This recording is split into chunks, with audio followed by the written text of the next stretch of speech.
छोटी तारा और सफेद खरगोश। एक छोटे से गांव में ऊंचे पहाड़ों के बीच एक गरीब लड़की रहती थी जिसका नाम तारा था। तारा के माता पिता बचपन में ही चल बसे थे और वह अपनी नानी के साथ एक पुरानी सी झोपड़ी में रहती थी। उसके पास अच्छे कपड़े, खिलौने या किताबें नहीं थी, लेकिन उसका दिल बहुत बड़ा था। हर सुबह तारा जंगल जाती और लकड़ियां चुनती ताकि चूल्हा जल सके। एक दिन जब वह लकड़ियां बीन रही थी तो उसे झाड़ियों के पीछे से एक हल्की सी आवाज सुनाई दी, चूं चूं। वह पास गई तो देखा कि एक छोटा सा सफेद खरगोश झाड़ियों में फंसा हुआ था। उसकी टोंग में कांटे चुभे हुए थे और वह दर्द से कराह रहा था। तारा को उस पर बहुत दया आई।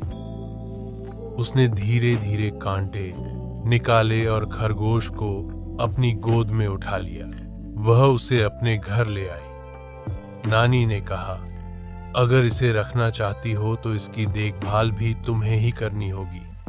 तारा ने खुशी खुशी हामी भर दी और उस खरगोश का नाम रखा मोती, क्योंकि उसका रंग बिल्कुल चमकदार सफेद था।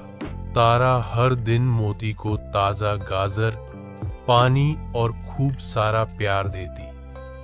धीरे धीरे मोती भी तारा से बहुत लगाव करने लगा। तारा ने कभी किसी से इतना प्यार नहीं पाया था जितना अब वह मोती से पाती थी। कई हफ्ते बीत गए। एक दिन मोती अचानक जंगल की ओर भाग गया। तारा उसे ढूंढती रही, पुकारती रही, लेकिन मोती नहीं मिला। वह बहुत उदास हो गई और खाली मन से घर लौट आई। लेकिन अगली सुबह कुछ अजीब हुआ। उनके घर के बाहर एक छोटी सी पोटली रखी थी। उसमें कुछ सिक्के, एक सुंदर सी कंबल और एक चिट्ठी थी।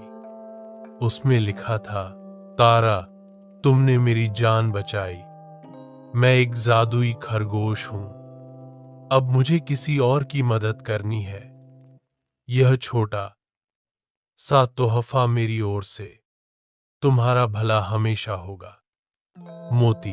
तारा की आंखों में आंसू आ गए। अब उसके पास कुछ पैसे थे।